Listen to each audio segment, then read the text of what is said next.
Welcome. Welcome to the 20th Belgrade Economic Forum. Now, opening remarks will give us Mr. Symeon Tsomokos from Delphi Economic Forum. Symeon, the floor is yours. Thank you, Jagoda. Dear conference participants, dear friends, on behalf of the Delphi Economic Forum and TGI, we welcome you all and each one of you to this virtual 20th Belgrade Economic Forum. It was actually in March 2001 when I met the late Prime Minister of the Republic of Yugoslavia, Zoran Djindjic, a truly charismatic leader with an undoubted vision of the political and economic course of Yugoslavia at the time. We discussed our thoughts about the organization of an economic conference, and he immediately encouraged us that we sponsor a major political, economic, and business event in Belgrade, which would discuss annually the political and economic landscape which emerged following the October 2000 developments. The concept was at the time that this event could possibly serve as a signal to Europe and the world of the fundamental changes and reforms that late Prime Minister Djindjic and his government envisioned for Serbia and the region. In May 2001, with his tenacious drive and support, we hosted the first Yugoslavian Economic Summit, to be renamed later following the withdrawal of Montenegro from the Federation into the Serbian Economic Summit, and now renamed again to Belgrade Economic Forum, thanks to President Vucic's strong will and vision that Belgrade hosts annually in the years to come a conference in the capital of the Republic of Serbia, which will be a landmark event for this part of Europe. We were hoping, of course, to host today's forum and commemorate the 20th anniversary in a totally different way. But priorities have changed due to this unprecedented health and economic crisis the world faces nowadays. We all pray and wish that we will get out of this pandemic soon. The news, thank God, are encouraging from the vaccine side, and therefore celebrations and festivities for this 20th anniversary can wait for a year. This conference for the first 10 years, 2001 to 2010, it served primarily as a main platform to promote the economic and business opportunities of the Republic of Serbia, and we like to think that it was indeed an important gathering for new international companies to enter the Serbian market, either as investors or as traders. These last few years, the forum has focused primarily in a fruitful dialogue for the geopolitical stabilization of the region, the possible accession of the Western Balkans into the European Union, and the reforms which are needed in the Republic of Serbia that will lead to the political and economic evolution of the country. I think this is the right moment to thank the 1,600 and more speakers from Serbia and abroad who have honored us with their presence and participation these last 20 conferences. Thanks also goes to the 25,000 and more conference participants who attended physically and this year virtually, of course, our events. We thank them all for the trust they bestowed upon us and encourage us to continue this important project. A word of special thanks to a few distinguished speakers who have honored the forum repeatedly, many times in the course of these previous 20 years. The Prime Minister, of course, of the Republic, Ms. Ana Brnabic, the Speaker of the Parliament, Ivica Dacic, who since 2009 is honoring us every year with his participation, regardless of the different duties he has served as a Prime Minister or as a Deputy Prime Minister and now Speaker of the House, Professor Dejan Soskic, Mr. Toplitsas Vasojevic, Dr. Milan Parivodic, and of course, Aca Vlahovic, who, if I recall well, he has participated in all 20 conferences since 2001. Many thanks to our sponsors this year, Visa, which is our grant sponsor these last few years, and again thanks to Eurobank and ROS, which they have sustained the organization of this event for many years. I trust we have built a quite interesting agenda for today and tomorrow, and I'm sure that all of you who will attend it virtually will enrich your knowledge on the latest developments in the region and Serbia. A word of many thanks to my colleague Marina Velkovic, who has worked hard for the supervision and implementation of the agenda of the forum. I pass the floor to Mr. Vladimir Djordjevic, County Manager of Southeastern Europe Visa, for his introductory remarks. I'm sorry, and then we will have the pleasure and the honor to listen the opening discussion of the forum between Her Excellency the Prime Minister of Serbia, Ms. Ana Brnabic, and the EU Commissioner for Neighborhood and Enlargement, Mr. Olivér Várhelyi. Thank you very much all for your attendance. Thank you. Uvažena premijerka, predstavnici vlada, vaše ekscelencije, predstavnici medija, dame i gospodo, uvaženi od strane lokalnih partnera, od strane vlade, od strane javnog i privatnog sektora. U rasponu samo nekoliko meseci imali smo prilike da vidimo da je pandemija ubrzala proces digitalizacije i digitalne transformacije i značajno su se uvećale bezkontaktne, bezgotovinske i online transakcije. Ovaj brzi prelazak na digitalnu ekonomiju je svakako učinio naše poslovanje značajnijim nego ikada pre. To nas još više podstiče da ulažemo napore kako bismo i dalje razvijali najsavremenija rešenja, a u saradnji sa svim partnerima koje smo pomenuli iz javnog i privatnog i neprofitnog sektora da omogućimo još veći stepen finansijske inkluzije i ekonomskog rasta i razvoja. Kako smo svedoci toga da se rad na inovacijama u oblasti finansijskih servisa i usluga pokazao kao izuzetno važan, mogu samo da napomenem da su bezkontaktno plaćanje i uopšte cashless plaćanje je poraslo samo za 6 meseci ove godine 40% u odnosu na celu prethodnu godinu.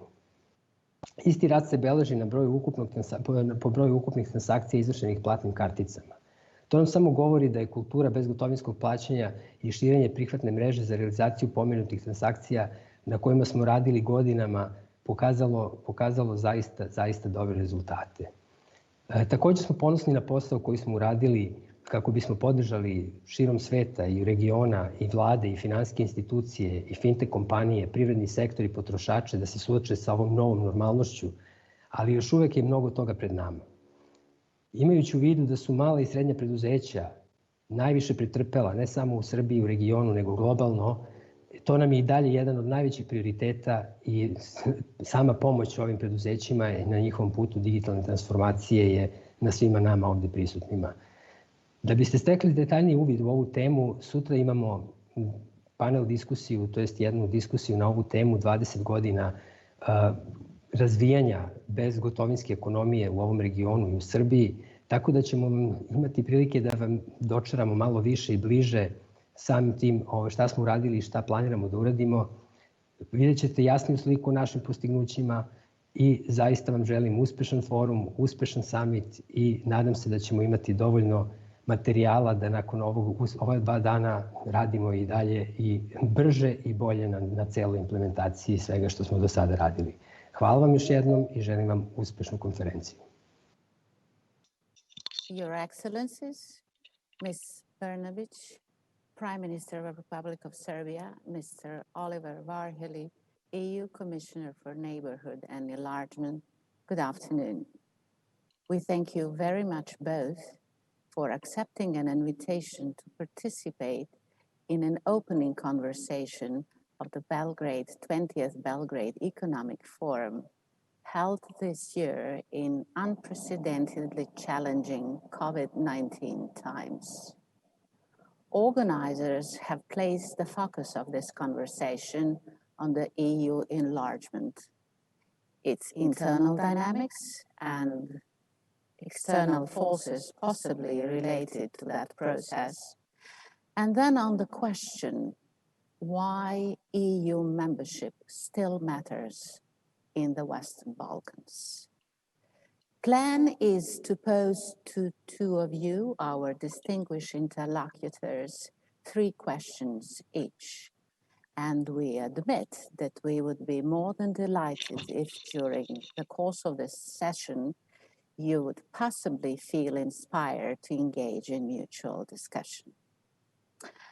Without a further delay, and if you both agree, I would like to start this dialogue by posing the first question to Ms. Ana Brnabic, Prime Minister of the Republic of Serbia.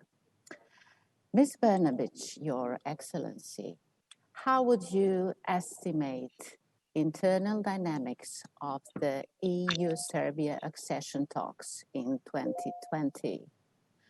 And also, could we define an influence of so-called external forces along the process of this dialogue between Brussels and Belgrade.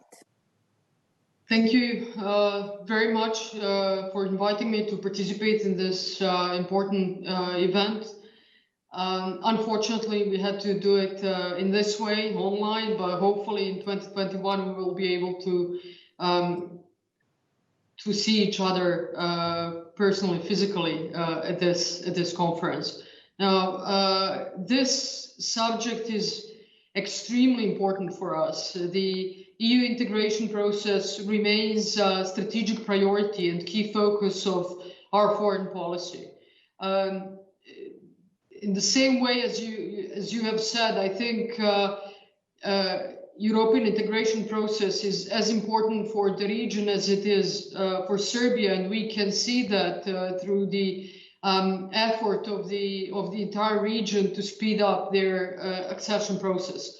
I would also say, repeat, I've said this many times over, I think that European integration process is as important to the region as it is for the European Union, because I do not think, and I welcome all of such statements coming from Brussels, I do not think that Union as such will be whole and complete without Western Balkans being integrated into the Union. In that respect, I would really, truly like to thank Commissioner Várhelyi for all of his work. Olivér, thank you very much for your work and your leadership. I would say brave leadership in pushing for the enlargement process within the Commission itself, and on the other hand, for pushing us to speed up our reforms and try and join the Union as soon as possible.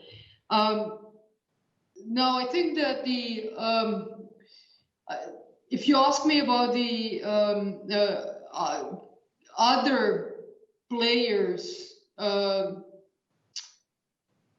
getting involved or influencing our accession process, I would honestly say that I do not see that happening.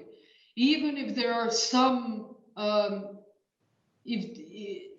efforts to do such a thing, I think it's not important. It's almost irrelevant. We know why we want to be in the European Union, and what's extremely important for me to say today is that, at least for Serbia, there is no plan B, there is no option B. We want to be part of the European Union. We want to be part of the European Union because it's in our interest, because we share those standards, we share that value system. We are economically part of the Union already. Geographically and traditionally, we are part of the European family of nations.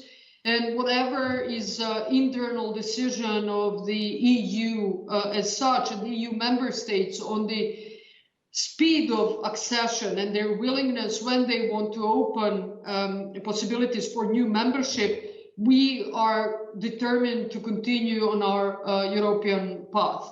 At the same time, I would also like to refer to the first question you've posed, and that's the dynamics of our accession. And to be very open and very honest, I would say certainly it's very challenging right now.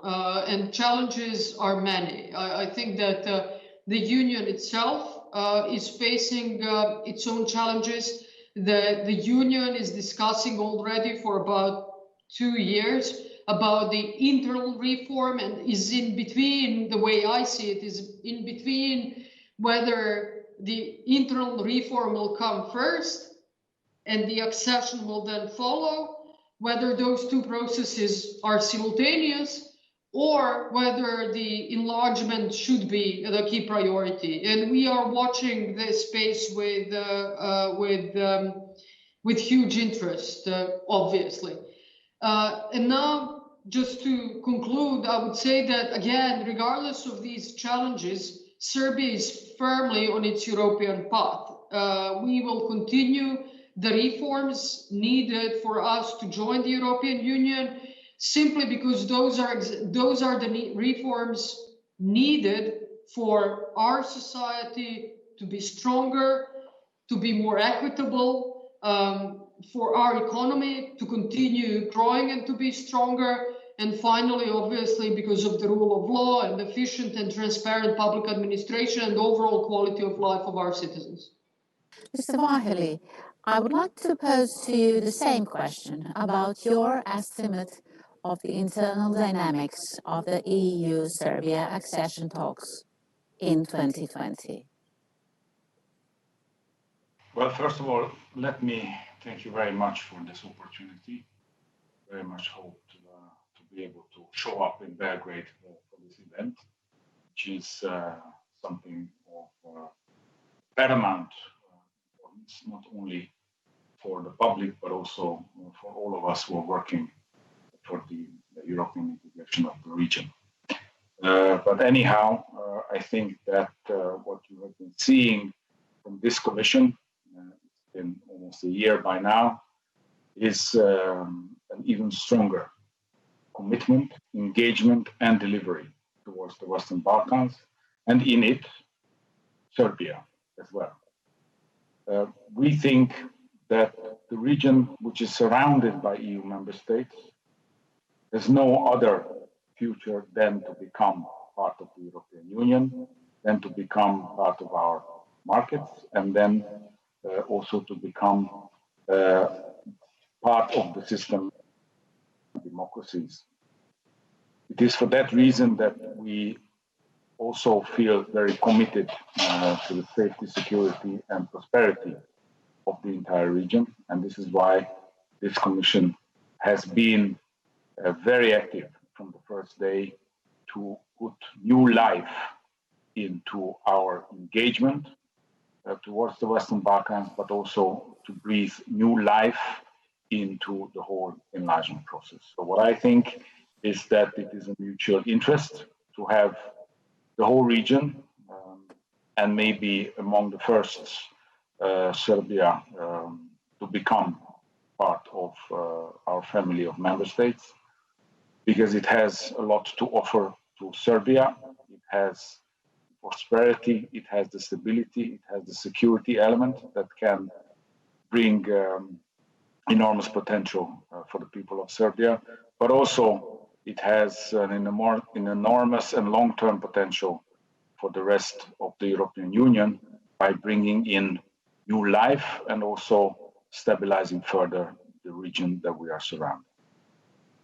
Thank you very much, Mr. Várhelyi. New life sounds so optimistic. If you would allow me, I would like us to move to the second question, which in this case is slightly different to our interlocutors.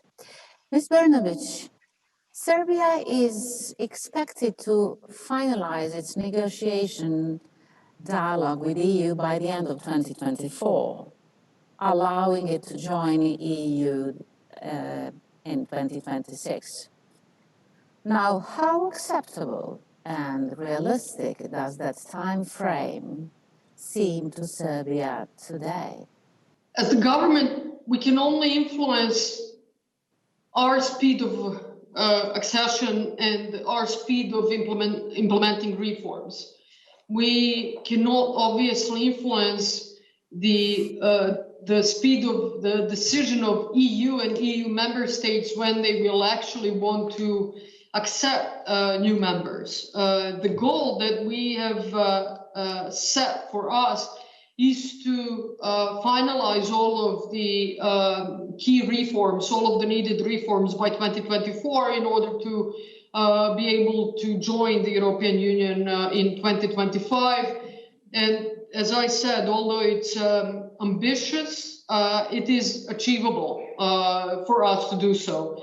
Obviously, this government, the new government, will be more than ever, I think, focusing on the rule of law and the reforms in the area of the rule of law, because in the other two key areas, which is the economy and the public administration reform, I think we have already achieved a lot, especially in the economy. If you look at our economic parameters, they are basically right now we have we have fulfilled, I think, everything in terms of the standards to join the EU tomorrow. In terms of the, for example, Maastricht criteria, public debt to GDP ratio, and so on and so forth. So the focus is going to be on the rule of law going forward. And at the end of the day, as I said, the government's key goal is to implement reforms for us to have a European Serbia with all of the standards equal to that of the EU member country. Whether Serbia will become member, whether and when Serbia will become member of the European Union is really entirely up to the European Union itself. And at the end of the day, it will have to be a political decision regardless of the reforms. I think reforms need to be implemented, and we will implement them because of the quality of life of our citizens. But at the end of the day, it will be a political decision. And, you know, we saw those kind of political decisions in the past, in the case of Romania and Bulgaria and Croatia and some other countries. And I think that compared to those countries, Serbia is nowadays better suited and more ready to become member of the EU than when those countries became members of the EU at that time. Thank you, Ms. Brnabic. Now, Mr. Várhelyi, could I continue with the question, taking the word from Ms. Brnabic? The key word sounded political decision. Now, could you please try to depict to us your political relations between EU and Serbia nowadays in the light of accession talks, please? Well, as I explained at the beginning, maybe in more broader terms, we are providing now everything for those most advanced in the accession negotiations to be able to achieve membership as fast as they can. Of course, I see the particular case of Serbia as a major opportunity. We have a new government who took office, a new government, which I was happy to see is devoted to the two main challenges that are challenges also in front of EU accession. First, on reforms and delivering on areas, and I'm very happy that we share the priorities with the government. I was very happy to hear the Prime Minister confirming main areas where we need delivery, quick delivery. And with such a broad parliamentary majority, I do hope that this can be done very soon, namely the rule of law and media freedom. On the other hand, we also put in place an economic plan seen never before to speed up also the economic recovery. So to be able to deliver on the economic criteria, which is to be able to resist the market pressures within the internal market. So on our side, we're putting forward everything necessary. And I'm very pleased to see that there's a unique opportunity also by the fact that this government is also tasked to deliver on the Belgrade-Pristina dialogue, which is the other major element to be delivered before EU accession can take place. And on our side, I also take very good note of what the Prime Minister just announced, that they are ready to deliver on all the reforms until 2024. So I should be working that we are also ready on our side to close the accession negotiations once the reforms are there.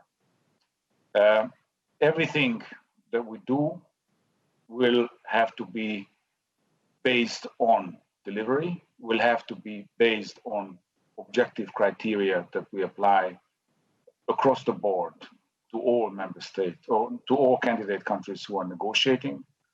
But of course, it is very important who is able to achieve this faster and who is able to achieve it in a way that is tangible, that is long-term, and that is capable of stabilizing the region. And I see very good uptake already in the region towards that, also from self-made proposals like we have seen with the mini Schengen idea, which is now confirmed by all the leaders of the Balkans in the Sofia summit, which is now called the Common Regional Market. It is actually even more than what was foreseen under the mini Schengen initiative. These are exactly the signs that confirm also to our member states the true commitment of the region to achieve membership. So to conclude on this question, I would say these are the kind of commitments, but also the delivery that can make a change. And we have now a unique opportunity to make it happen. On our side, we are ready to work for that. Thank you very much, Mr. Várhelyi. So a new life kind of have a visible start, let's say in 2024. So let's move to the final question, like in ice skating, the official part. Going back to Ms. Brnabic. Ms. Brnabic, in what ways, it might sound like repeating what was already said, it's about 4 years from now, and the organizers place the question why EU membership still matters in the Western Balkans. Now, could you please give us an insight? Why does EU membership matter to Serbia now? We have about 4 years in front of us. Thank you. Sure. Well, I will say something that I say always when I speak about the European Union, regardless of any and all criticism that one can have about the European Union, especially faced with the challenges of today, and there are many, COVID-19 and solidarity versus country-wide approach, and the efficiency at which the Union has responded to such challenges. And obviously, I mean, if you want to criticize, you can find all kinds of things to criticize. But one thing is for sure, that is that European Union, if you ask me, is first and foremost always been and still today is a peace project. And in that respect, it's the most successful project in the history of the mankind. The European Union has brought over 7 decades of peace on the European continent that the continent has never seen in the past, never seen before. And with peace, it brought prosperity and better quality of life and stability and all of the additional things that peace always brings. And so, as part of that peace project, I think Western Balkans is seeking the membership of the European Union to ensure a long-term peace here in this troubled region as well. The membership in the European Union will enable us to put past behind and look and achieve prosperity within the realm of a bigger European family of nations, borderless as such, with freedoms of exchange of ideas and people and goods and services, and basically unlimited access to one another. And I think that's the prosperity that we are looking for, and that's as part of the European Union project. Thank you very much, Ms. Brnabic. Mr. Várhelyi, the final question to you would be directed more to the future.